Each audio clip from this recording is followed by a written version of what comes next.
Are you tired of feeling defeated when your day doesn't go as planned? Do you find yourself clinging to structure only to feel out of control? What if your joy isn't in the plan, but in your presence?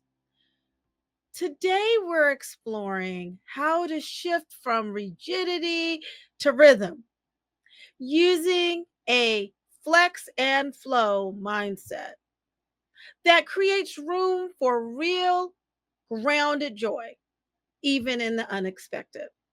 Hi, I'm Dr. Phyllis, your coach, and this is the Own Your Yes podcast.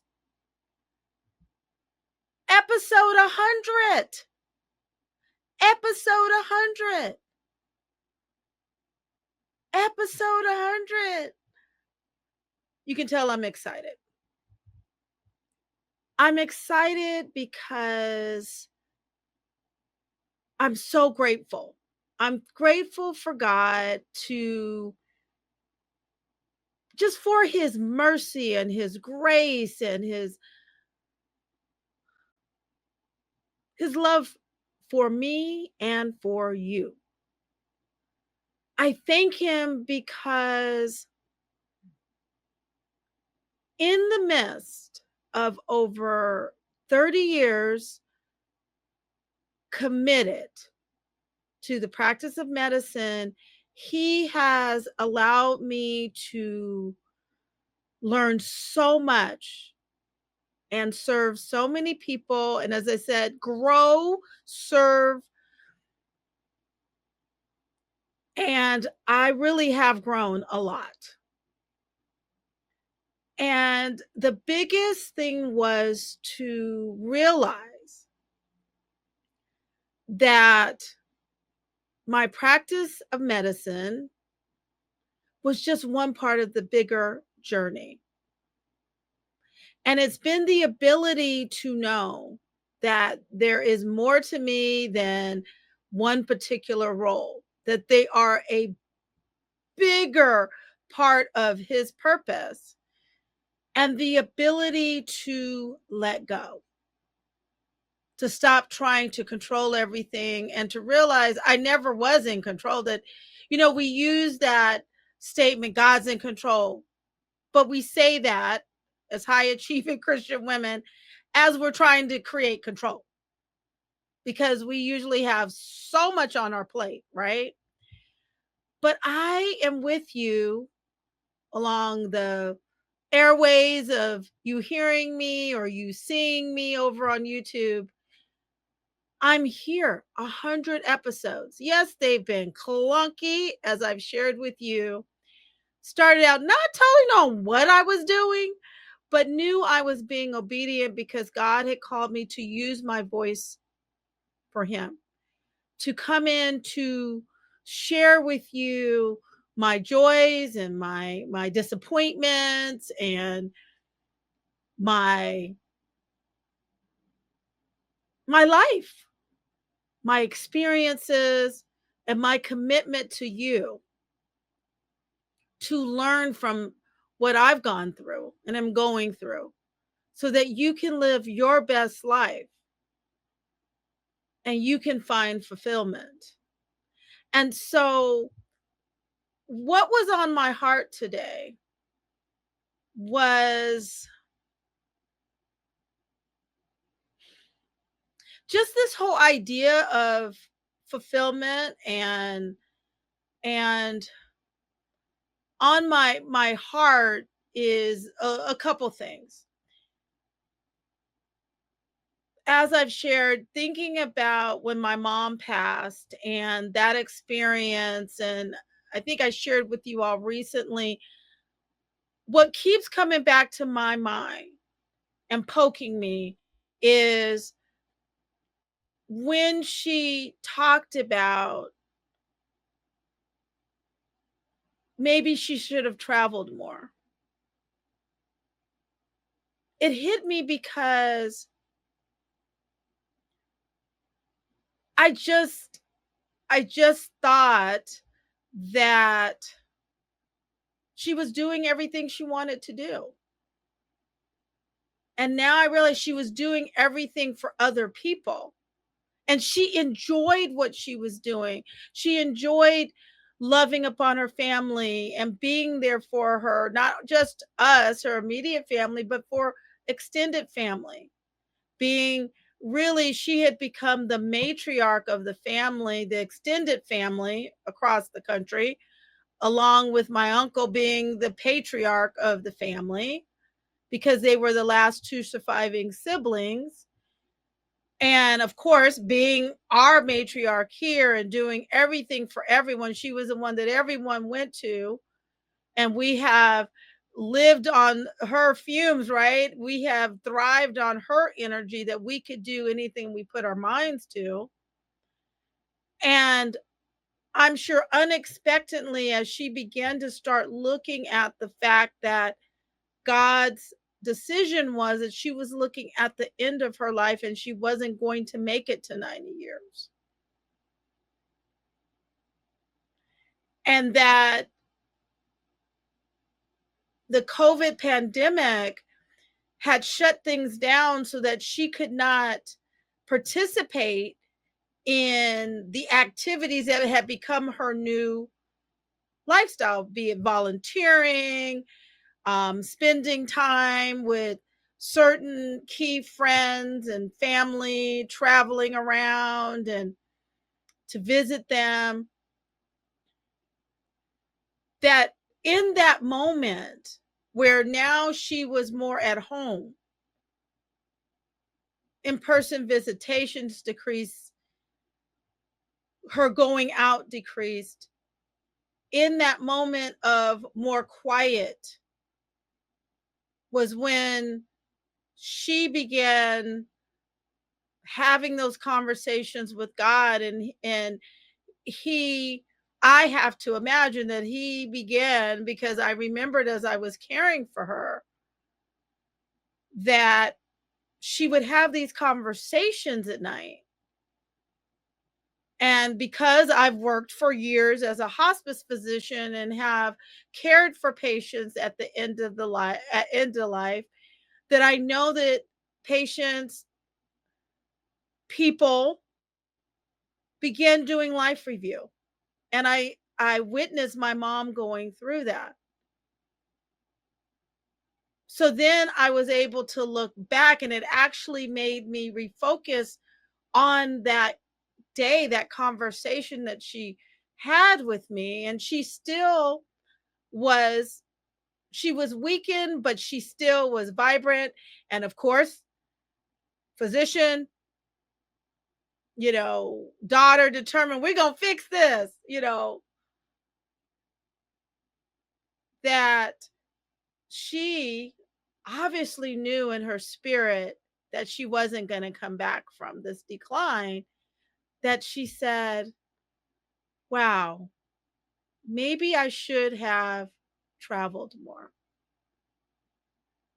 And I knew that she wasn't talking about traveling to go visit family or attend different family functions, because she had done that with us as part of set, be it family reunions or going with me to my kids' activities, their competitions.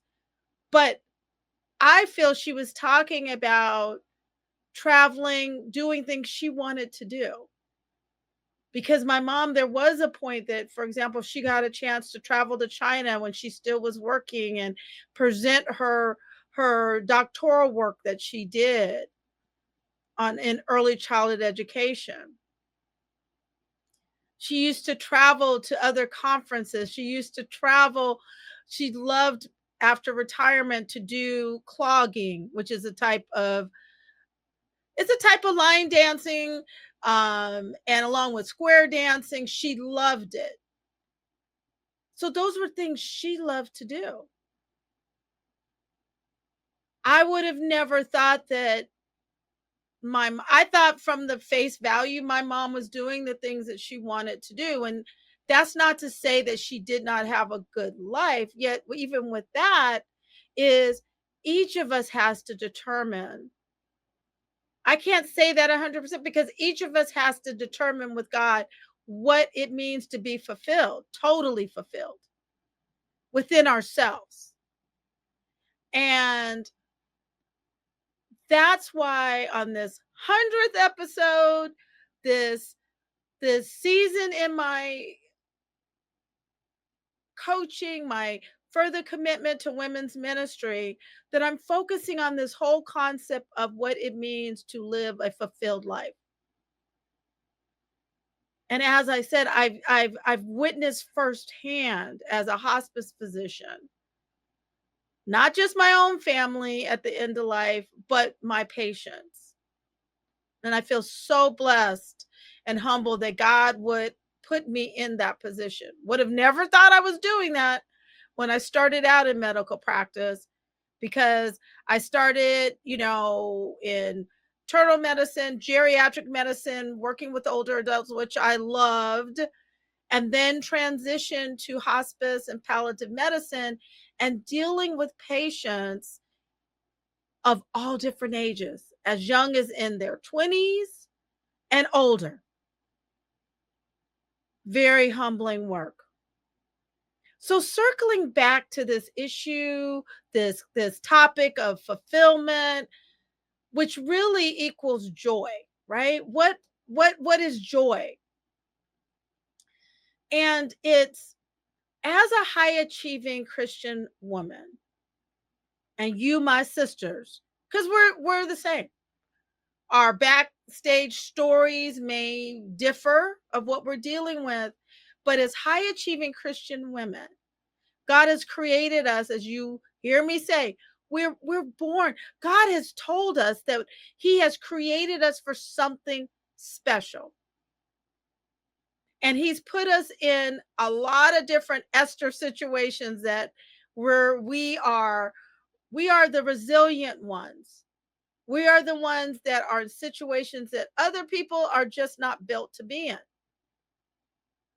And as we go through that and we set more goals and we want to serve and we want to care, we often get overloaded and we're doing a whole lot. And much of it is because we're looking for that joy. We're looking, and there may be seasons where we've experienced joy doing certain things. But there's a certain point in time that God is really trying to get our attention, that it's time to move on from certain things, because you've gotten that lesson there. You've had that experience, but now it's time to move on. And that's the hard part, because it's very difficult for us to let go. And that's why I want, and I'm committed to helping you learn to not focus on what you are saying no to, but what are you saying yes to? What did you say yes to yesterday that no longer you should be saying yes to now? And so this flex and flow, as I have been thinking this week, because as I've shared with you, that I'm going through a season where I am wearing a lot of different hats, and um especially shout out to the caregivers and family caregivers out there, and all the different roles that we wear as caregivers to families, to significant others, wife, girlfriends, moms, daughters, aunts, godmoms, uh, employees, business owners, minister, all of that. That there's a lot, because God has created us for something special and a lot. And it's very easy to get so caught up in the doing, right? You hear me talk about the human doing, that we forget, or we don't know how to tap into being a human being. And that's where the joy is. And the fact that living a fulfilled life, to owning our yes, takes work. It takes work. So, circling back to today's topic is, this whole idea of mindset and how we show up in life, that this whole thing of joy and fulfillment, says joy doesn't come from everything going as planned. Like you set a plan, because I know, again, that's been me. That was my life. I was miscontrolled. So joy doesn't come from everything going as planned. It comes from the moments we stop forcing and we start flowing and we allow space for what truly matters. So let me kind of bring this back, because I've said a lot today, because a lot is on my heart. Is that joy, fulfillment, as high achieving Christian women, deep down, we are trying to achieve fulfillment and joy as we have achieved everything else in life, by setting a goal of what we can see, what we can measure, right? Data wise. And so we add more and more roles, responsibilities, we create things in search of joy and fulfillment. Yet, in the midst of it, often we find ourselves just not having joy, no longer feeling fulfilled by what we had fulfilled us or filled us before. And then we feel lost because we don't know what else to try to fix and create. And that's why I'm saying, sis, that joy and fulfillment does not come from everything going as planned. Like you see that, okay, I'm going to go for this position, or I'm going to plan this event, or today this is my schedule. And if my schedule flows this way, then I know that I have had success. We know that's not the way it happens. Infrequently do days go exactly the way we planned. And if we use that to measure success and fulfillment, you're never going to be fulfilled. You're never going to have joy, because God's in control. And how other people react or show up in life, or life itself, there's always going to be something that's going to derail our plan. So if you put everything, sis, into what you've planned and how you expect for it to flow and how you're going to invest your time in this and this and this for the day, you're not going to feel fulfilled. You're never going to have the sense of joy.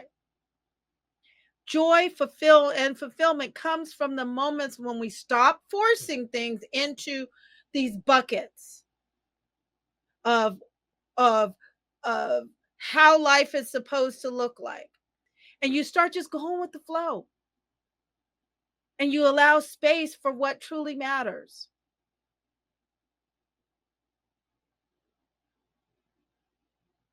Of what truly matters. And I want to add this, because I started out with the story about my mom, and I really wanted to bring it back a little bit, if you'll allow me to, because this is important. I wanted to tie it into why this whole flex and flow is important. Is very recently, in the midst of everything that I've been juggling, like you, when I was younger and in the midst of everything, one of the things I wanted when I prayed to God to have kids was I wanted to learn patience, and I wanted to be able to show up for my kids and pour into them the way I felt my parents poured into me. Now, admittedly, I also somewhere along the line translated that into what I could measure. Like how many opportunities that I put them in place for. Like, did I make sure they had the opportunities to be in sports or music or dance or to get to certain programs, because I wanted them to have the opportunities, the exposure, because on a very tight budget, my parents did that for me. So to me, that felt like I was being a good parent. Yet, as I was doing that and trying to continue to work on my personal achievements so that I felt like I was making the most of my opportunities and the people who had invested in me, and I'm working more and more and more, I'm gonna be honest with you.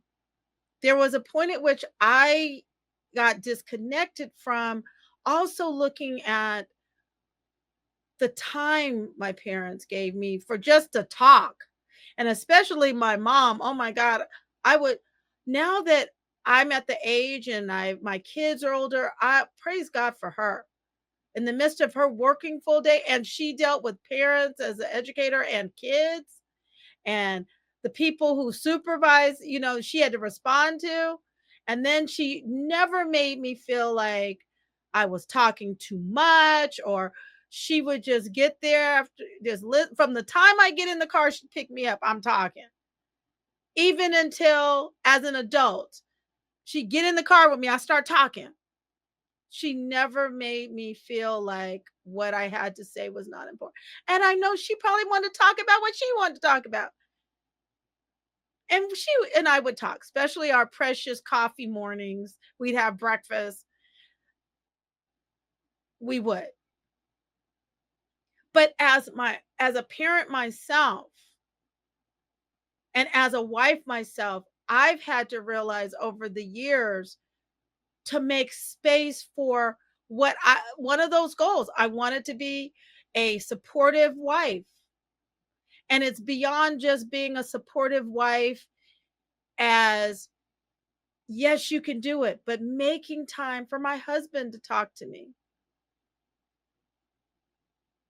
and not leave for him the leftovers after everything I gave at work and all the drama at work, to make sure that not just saying I'm here for you, but that I created a relaxed,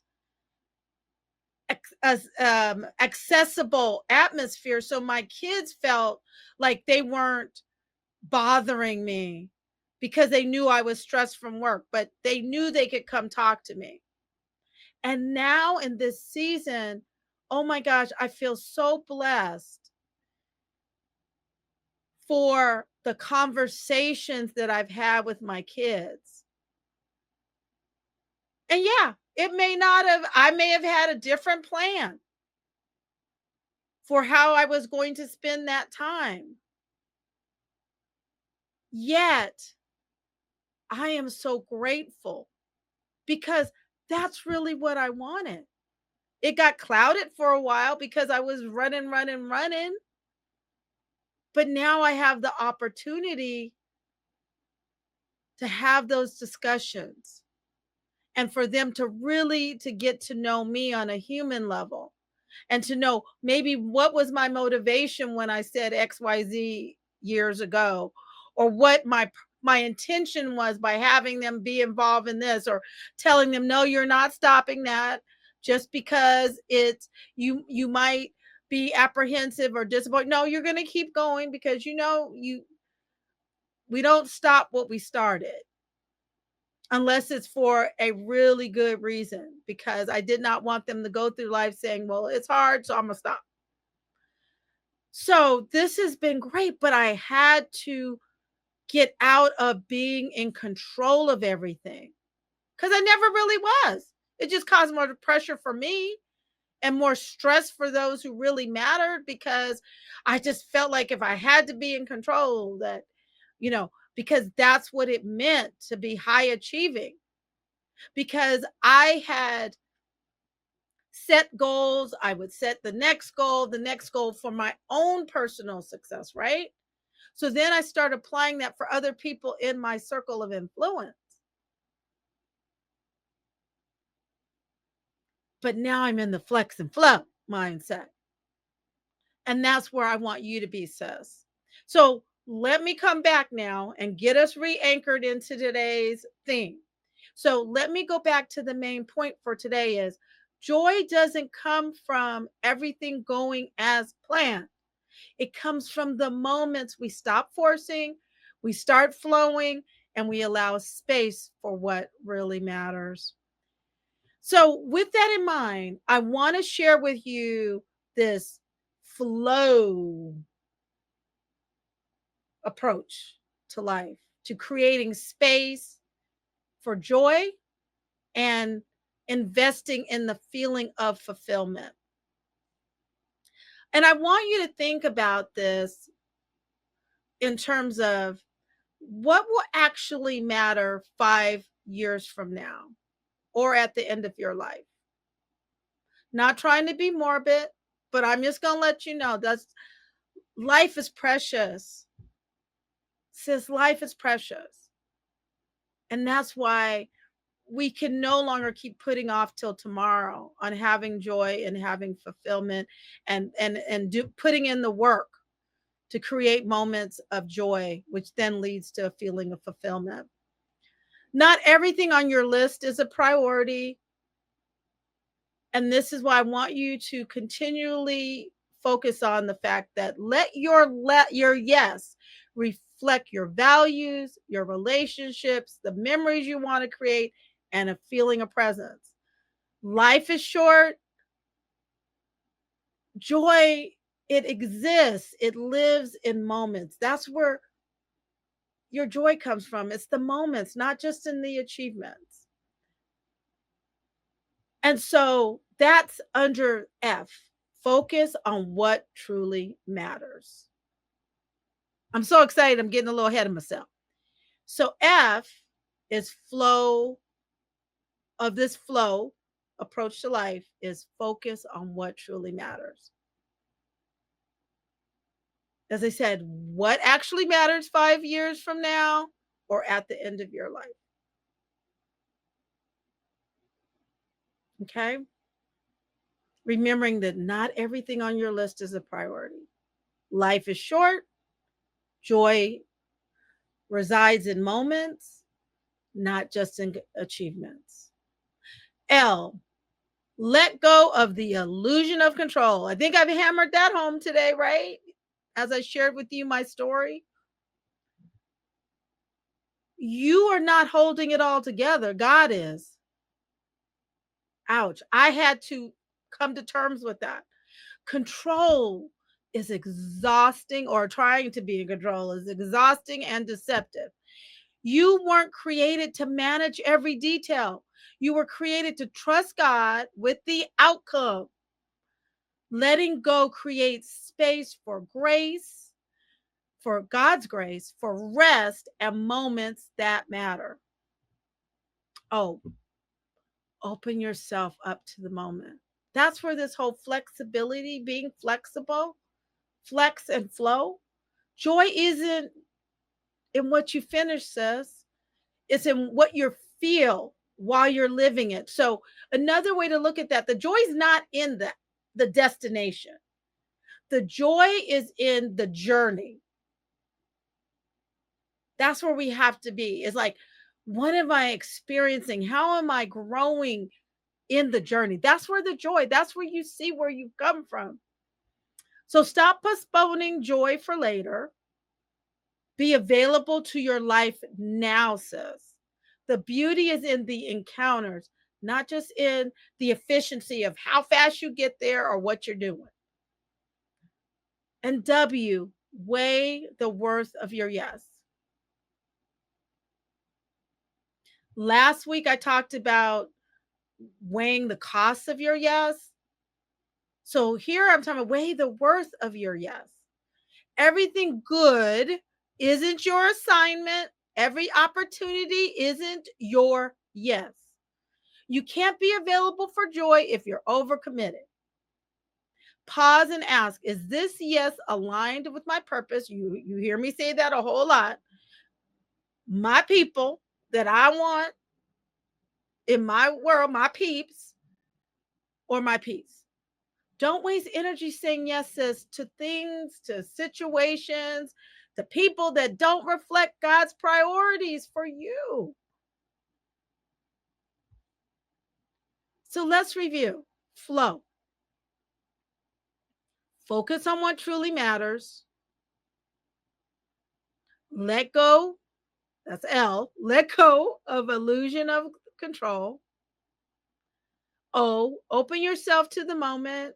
And W, weigh the worth of your yes. I'm going to say it one more time because I'm so excited today. Adrenaline's going today. So F, focus on what truly matters. L, let go of the illusion of control. O, open yourself to the moment. W, weigh the worth of your yes. So for this week, I want you to start each day with a flex and flow mindset by saying, Lord, help me find joy in not just what I planned, but in what you've prepared. Then I want you to pause midday, no matter how chaotic your day seems, and ask yourself, am I flowing or forcing right now? Sis, I want you to begin choosing presence over perfection. Presence over perfection. So that's what your behavior you're going to be implementing this week. And then I got to give you something for that journal. Okay. So I want you to think about a recent situation. And I want you to think about, was your joy tied to everything going as planned? So something that you've been working on and it's causing you stress because you're trying to keep it all together, you're trying to control it, you're trying to map it out. You feel like, everything's getting derailed. You just feel like nothing is under your control. So think about something that happened this week, the past days, maybe today that you're listening to this, and you just felt like life just got totally out of control. It did not go the way you had planned for it to go. And I want you to stop and think about, how could a flex and flow mindset have changed your experience of going through that day? And with that being said, using that as a lesson for going forward, what rigid expectation or just a controlled expectation that you had in that situation that you want to release today going forward? And I want you to think about, I want to give you something, a scriptural devotion to go along with this exercise and theme for this week. In Proverbs 16:9, New King James Version, it says, a man's heart plans his way, but the Lord directs his steps. So let's just insert us in there. A woman's heart plans her way, but the Lord directs her steps. So let's just take a little liberty further there. My heart plans my way, but the Lord directs my steps. I want you to think about that. The Lord directs your steps, sis. You may have the plan, but only God sees the path. He has the idea. He has the bigger picture in mind. It is your responsibility to find joy and fulfillment each day. And actually, fulfillment and joy, again, remember, come in those moments. That's what God is giving you, moments. So find the joy on your journey to being more and more fulfilled. Let go of the illusion of control. Lean into the flex and flow. Your joy isn't postponed, it's here. You just have to make room for it, sis. 100 episodes. I am so grateful. I love you. I'm grateful for all of you who've been with me from the very beginning.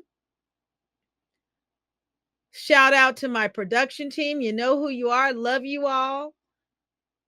God has been so good to me to just put the right people around me. And oh my gosh, I look forward to being with you all every week.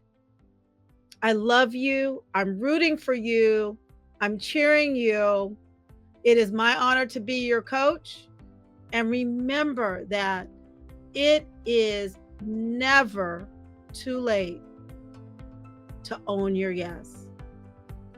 Talk to you next week. 101 coming up next week. Take care now. Bye.